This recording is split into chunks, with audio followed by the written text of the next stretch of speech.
Chapter 1. Greenland. Jack and Annie sat on their porch in the warm summer twilight. Jack was reading a library book called Amazing Facts. "Get this," he said. "A beehive can have as many as 60 million bees in it."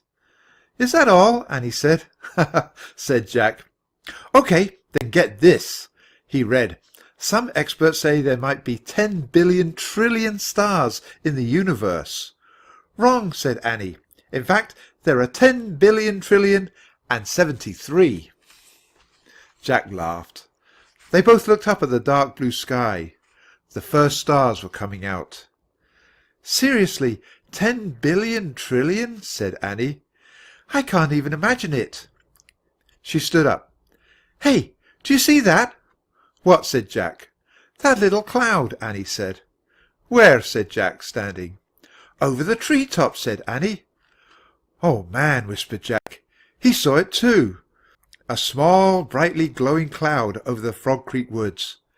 "We'd better check it out," said Annie. Jack put his book on the porch chair. "Mom! Dad!" he called through the screen door. "We'll be back soon."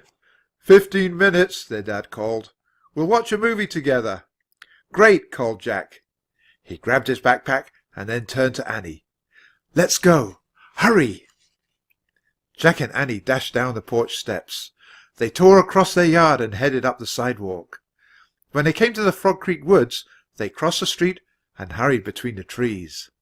The darkening woods were filled with the sounds of crickets and frogs. The air smelled of warm green leaves and wood and earth. Soon Jack and Annie came to the tallest oak. "Hooray!" said Annie. The magic treehouse was back. It was shimmering against the evening sky. "Yes," said Jack. He grabbed the rope ladder and started up. Annie followed. They climbed into the treehouse. "Look," said Jack. In the last light of day he saw a book on the floor. He grabbed the book. He read the title on the plain green cover. "Greenland, the world's largest island." "Greenland," said Annie. "That sounds nice." "Yeah, our teacher told us about Greenland," said Jack. "But I don't remember what he said." "Open the book," said Annie. Jack opened the book. He found a map in the pocket on the inside cover. He took it out and unfolded it. Everything was black and white, except for Greenland. The huge island was covered green.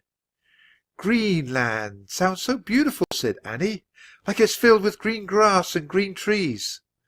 "Don't be fooled. It can't be very green," said Jack. "Why not?" said Annie. "Because, look." With his finger, Jack traced a circle on the map. "This is the Arctic Circle. Inside the circle is most of Greenland, Norway, Iceland, and parts of Canada and Russia. It's one of the coldest regions in the world." "Oh, then why is the island called Greenland?" asked Annie. Jack shrugged. "And why are we going there?" he said. "Do you see anything from Morgan?" They looked around the treehouse again. "Here," said Annie. She picked up a small piece of yellow paper. She read aloud. "On your next journey you will land on the shore of an island with icebergs, reindeer, and more. On a day that seems endless, with no dark of night, travel through fog, travel through light. Explore different worlds, show friends where to go. Unite all these worlds with a word that will glow." "No dark of night?" said Jack. "What does that mean?" "I don't know," said Annie. "And what about unite all these worlds with a word that will glow?" "Yeah, what word?" said Jack. "It sounds really cold too, with icebergs, reindeer, and more." "But that could be fun," said Annie. "We can handle cold. Remember our great trip to the Arctic a while ago?" "Oh, right," said Jack. "We wore those polar bear masks." "And saved the baby bears," said Annie. "That was fun, right?" "Yeah, it was," said Jack. "Okay, back to the cold." Annie pointed at the green island on their map. "I wish we could go there," she said. The wind started to blow. The treehouse started to spin. It spun faster and faster. Then everything was still. Absolutely still. Chapter 2.